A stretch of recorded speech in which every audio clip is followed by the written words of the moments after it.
ባንቺ ብቻ ነበር ዓለም የተሰራው።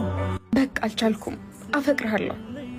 አውቃለሁ ድርጊቴ ስህተት ነው፣ ምክንያቱም አንተ አታፈቅረኝ። አላፈቅርሽም ግን እወድሻለሁ። መውደድና ማፍቀር ይለያያል እንዴ? አዎ ይለያያል። እውነተኛ ፍቅር ቦታው ምላስ ላይ ሲሆን ልብ ላይ ነው። የአፍቃሪ ልብ ሲገናኝ ደግሞ አንዱ ያንዱ ደስታውም ሆነ ሐዘኑ ይሰማዋል። መውደድ ላይ ግን ይህን ስሜት አታገኙ። ስለ ፍቅር ያለ ሀሳብ በጣም ደስ ይላል። ማሰብ ብቻ ምን ዋጋ አለው? መኖሩ ላይ እኮ ነው የተቸገረው። ማለትማ ሁሉም ቃላት አሳምሮ ያወራል፣ የሚያወራውን ግን አይኖረው።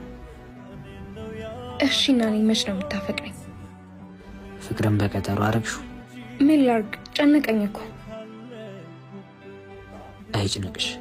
የነገርሽኝን ፍቅርሽን ኑሪው፣ ያን ያፈቅርሻለሁ። እሺ የኔ አባት፣ ግን አንድ ነገር ቃል ግባልኝ።